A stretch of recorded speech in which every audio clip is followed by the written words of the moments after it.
Bonjour à tous, on se retrouve aujourd'hui dans une première vidéo d'une petite série de vidéos où je vais vous présenter et démontrer certains théorèmes mathématiques. Aujourd'hui, on va s'intéresser au théorème de Lagrange. Avant cela, intéressons-nous un petit peu à la vie de Lagrange. Lagrange, de son vrai nom Joseph Ludovico de Lagrange-Tournier, en français Joseph Louis Lagrange, est un mathématicien et astronome français du XVIIIe siècle. Il est né à Turin en 1736 et est mort à Paris en 1813. Durant son adolescence, il a beaucoup communiqué par lettres avec le grand mathématicien suisse encore réputé aujourd'hui, Léonard Euler. Ils échangeaient beaucoup à propos de calculs variationnels. En gros, ils essayaient de trouver des fonctions qui vérifiaient certaines propriétés dans un ensemble de fonctions infinies. Là était leur passion. À Turin, on lui doit notamment la fondation de l'Académie des sciences en 1758, là où il a pu commencer à publier ses premiers résultats. En 1764, il reçoit le Grand Prix de l'Académie de Paris pour ses travaux sur les librations de la Lune. Oui, vous avez bien entendu, les vibrations. Il travaillait en fait sur les mini-vibrations de l'orbite de la Lune, autour de la Terre. Quand nous on observe la Lune le soir parce que c'est joli, lui il s'amusait à calculer l'orbite de la Lune. En 1766, il part s'installer à Berlin, où il va être nommé directeur de la classe de mathématiques à l'Académie de Berlin. Il va succéder notamment à Euler grâce à d'Alembert et au roi Frédéric II, qui l'aimait beaucoup, il le voyait même comme le plus grand mathématicien d'Europe. Rien que ça. En Allemagne, il fait publier de nombreux travaux, en algèbre, en calcul infinitésimal, en probabilité, en mécanique céleste, en mécanique classique, en mécanique des fluides, en cartographie, et que sais-je encore. On dénombre à peu près 80 mémoires publiées depuis Berlin. En 1786, il part s'installer à Paris, suite à la mort du roi Frédéric II. Sa décision était motivée par le fait qu'il trouvait que la situation politique en Allemagne était trop instable, en 1786.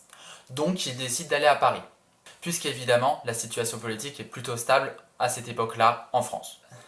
Il part ensuite travailler à l'Académie des sciences de Paris sans y enseigner. En 1788, il publiera son premier gros ouvrage intitulé Mécanique analytique, où il recensera tous ses plus gros travaux effectués en mécanique théorique. Car oui, Lagrange était un passionné de mécanique. Néanmoins, il n'a fait que très peu d'expérimentations et a surtout travaillé avec un papier et un crayon. L'année suivante, en 1789, a commencé la Révolution française. Tout aurait pu aller pour le plus mal, néanmoins, il a pu continuer à travailler tranquillement à l'Académie des sciences avec Lavoisier, un chimiste de l'époque, loin de toute bataille. Cependant, Lavoisier n'a pas eu la même chance que Lagrange, puisqu'en 1794, suite à la Terreur, il s'est malheureusement fait guillotiner. Pendant la Révolution française, il a été nommé président de la commission des poids et des mesures. Je citerai par ailleurs Lagrange qui disait à propos de Lavoisier: il a suffi d'un instant pour couper sa tête, mais un siècle ne suffira pas pour en produire une aussi bien faite. C'est beau quand même. À ce propos, c'est lui qui a alors fondé le système métrique et le système décimal. Si jamais je vous dis que je mesure 1,75 m, c'est notamment grâce à Lagrange. Il a été ensuite, en 1797, le premier professeur de mathématiques à la prestigieuse école polytechnique, créée 3 ans plus tôt. Il a de plus été professeur à l'école normale de l'an 3, qui est l'ancêtre de l'école normale supérieure d'aujourd'hui. En décembre 1799, sous Louis-Napoléon Bonaparte, il a été nommé membre du Sénat conservateur avec d'autres grands scientifiques tels que Monge ou Laplace. Il a plus tard été nommé grand officier de la Légion d'honneur, puis comte de l'Empire, avant de mourir en 1813, où il se fera panthéoniser 3 jours plus tard. On retrouve aujourd'hui divers hommages à la vie de Lagrange, notamment déjà par le fait que sa tombe se situe dans le Panthéon, mais aussi que son nom figure parmi les 72 noms inscrits sur la tour Eiffel, ou encore par le fait qu'un cratère lunaire possède son nom, ainsi qu'un astéroïde. Diverses rues portent aujourd'hui le nom de Lagrange, telles qu'une rue du 5e arrondissement de Paris, ou encore une rue à Turin. Son nom a également été donné en mécanique céleste au point de Lagrange, qui intervient dans les problèmes des trois corps. Mais revenons à ce qui nous intéresse réellement, c'est-à-dire le théorème de Lagrange en algèbre et en arithmétique. Le théorème de Lagrange nous dit que si on prend un groupe fini G, ainsi qu'un sous-groupe qu'on va appeler H, alors le cardinal de H va diviser le cardinal de G. Je sens à travers la caméra que tout ceci est un petit peu flou pour vous. En effet, qu'est-ce qu'un groupe? Qu'est-ce qu'un sous-groupe? Qu'est-ce qu'un cardinal? Et qu'est-ce que ça veut dire que le cardinal du sous-groupe divise le cardinal du groupe? Commençons par expliquer ce qu'est un groupe. Un groupe, c'est un ensemble d'objets qui peut être de nature un peu quelconque. Donc ça peut être des nombres, ça peut être des polynômes, ça peut être des bananes, ça peut être des chaussures, ça peut être des nombres rationnels, ça peut être tout ce que vous voulez. À cet ensemble, on va lui ajouter une loi de composition interne.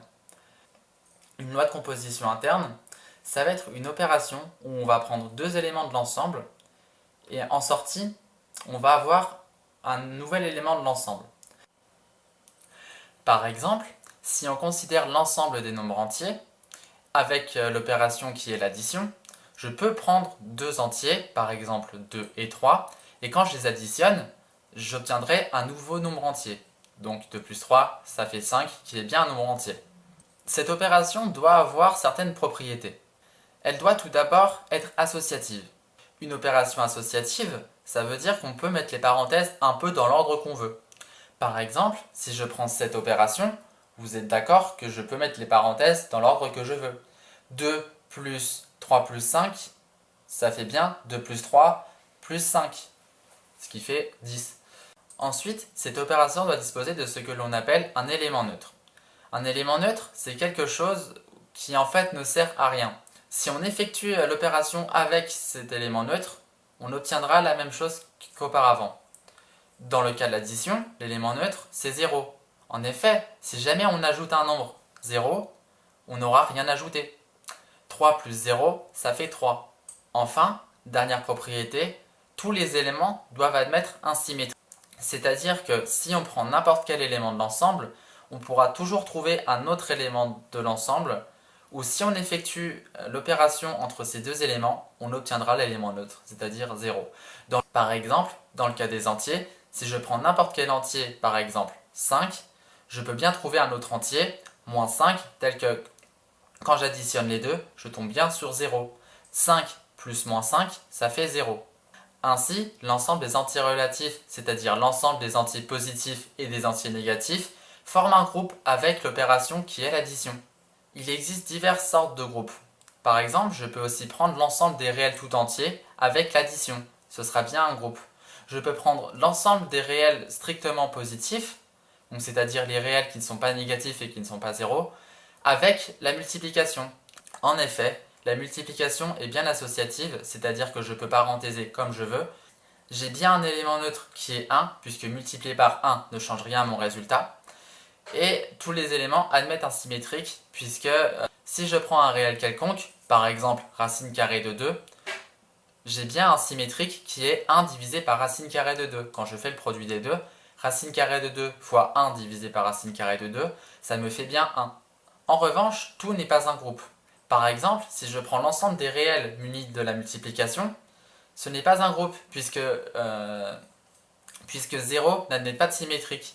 Il n'existe aucun réel tel que multiplié par 0, on obtienne 1. Nous avons alors défini la notion de groupe. Il nous reste alors à définir la notion de sous-groupe. Un sous-groupe, comme son nom l'indique, ça va être quelque chose qui va être inclus dans un gros groupe. Il doit de plus être lui-même un groupe et ne pas être vide. Un ensemble vide ne nous intéresserait pas beaucoup. De plus, dans un ensemble vide, nous n'aurions pas d'éléments neutres. Reprenons l'exemple des nombres entiers. Nous cherchons un sous-groupe dans l'ensemble des nombres entiers. Rappelons-nous ce que ça veut dire être un groupe. Dans un groupe, il faut que quand je prenne deux éléments de mon groupe et que j'effectue l'opération avec ces deux éléments, j'obtienne un autre élément de l'ensemble. On peut alors se dire que l'ensemble des nombres pairs forme un groupe, puisque si je prends deux nombres pairs et que je les additionne entre eux, j'obtiendrai toujours un nombre pair. On peut vérifier que toutes les propriétés de l'addition sont bien conservées sur l'ensemble des nombres pairs. En effet, l'addition reste associative sur l'ensemble des nombres pairs. Ce n'est pas parce que nous avons restreint l'ensemble de départ que nous ne pouvons plus parenthéser comme on veut. Nous avons toujours un élément neutre qui est 0, puisque 0 est bien un nombre pair. Et tout élément admet toujours un symétrique, puisque si je prends n'importe quel nombre pair, par exemple 4, je peux toujours ajouter un autre nombre entier qui sera pair pour arriver à 0. 4 plus moins 4, ça fait 0, et moins 4 est bien un nombre pair, puisque c'est un multiple de 2. Donc, l'ensemble des nombres pairs est bien un groupe. De plus, puisqu'il est inclus dans l'ensemble des nombres entiers, on dit que l'ensemble des nombres pairs est alors un sous-groupe de l'ensemble des nombres entiers. Mathématiquement, on va dire que 2z, où z est l'ensemble des entiers relatifs, est un sous-groupe de z. De la même façon, si je considère l'ensemble des entiers qui sont des multiples d'un entier positif n, alors cet ensemble, avec les mêmes arguments, sera un sous-groupe de z, l'ensemble des entiers relatifs. Nous avons alors vu ce qu'est un groupe et un sous-groupe. Cependant, quelque chose nous chagrine un petit peu dans le théorème de Lagrange. En effet, ce théorème nous dit que nous avons besoin d'un groupe fini. Un groupe fini, c'est un groupe où nous pouvons compter les éléments du groupe, où il y en a un nombre fini. On sait combien il y en a. Si on prend l'exemple des entiers relatifs que nous manipulons depuis tout à l'heure, on sait que ce groupe est infini, puisqu'il existe une infinité de nombres entiers. La question que l'on peut légitimement se poser est: est-ce qu'il existe des groupes finis? En effet, on peut se dire que si on ajoute deux éléments d'un même groupe, alors généralement on va avoir quelque chose de plus grand. Bien évidemment, la réponse à cette question est oui, il existe des groupes finis sans quoi le théorème de Lagrange n'aurait pas de sens. Alors observons-en un. On va considérer un entier n, par exemple 7, et on va observer tous les nombres de 0 à 6. Et on va se dire qu'en fait, on va additionner les nombres, mais de façon cyclique, c'est-à-dire qu'à partir du moment où on va dépasser 6, on va revenir à 0. Donc, avec notre addition, on peut dire que 6 plus 1 est égal à 0. 2 plus 3 est égal à 5, 5 plus 3 est égal à 1, etc. Attention, ce n'est pas exactement la même addition que nous avons dans les entiers, c'est notre propre addition que nous avons nous-mêmes inventée. Néanmoins, il y a quand même des ressemblances. Alors, est-ce que cet ensemble muni de notre addition est un groupe? Déjà, ce que l'on peut remarquer, c'est que cette addition est toujours associative. On peut toujours mettre les parenthèses dans l'ordre qu'on veut. Par exemple, toujours en prenant n égale 7, si je veux toujours faire l'opération 2 plus 3 plus 5 et 2 plus 3 plus 5, d'un côté on aura 2 plus 3 plus 5, donc 3 plus 5 qui fait 1, donc 2 plus 1 ça fait 3. Et de l'autre côté, 2 plus 3 ça fait 5 et 5 plus 5 ça fait bien 3. Du moins avec notre addition. On dira plutôt que 5 plus 5 est congru à 3 modulo 7. Néanmoins, on ne va pas rentrer dans les détails de la congruence. Donc notre premier point est vérifié, notre loi est associative. Bien évidemment, il faudrait être un peu plus rigoureux que cela, mais cela n'est pas notre objectif dans cette vidéo. Vérifions notre second point. Est-ce que notre loi admet un élément neutre? Eh bien oui, toujours 0. Si j'ajoute 0, rien ne va changer. 2 plus 0, ça va toujours faire 2. 5 plus 0, ça va toujours faire 5. 0 plus 0, ça fait bien 0. Dernier point, est-ce que tout élément admet un symétrique? La réponse est oui, mais c'est un peu plus compliqué à dire. Dans les entiers relatifs, pour retrouver le symétrique, il suffisait d'ajouter un signe moins. Nous disions que 4 moins 4 était égal à 0. Sauf que représente moins 4 parmi les entiers 0, 1, 2, 3, 4, 5, 6? Eh bien, moins 4 va représenter le nombre tel que quand on l'ajoute à 4, on va obtenir 0. Donc, avec notre addition, moins 4 sera égal à 3. 4 plus 3 est égal à 0 avec notre addition.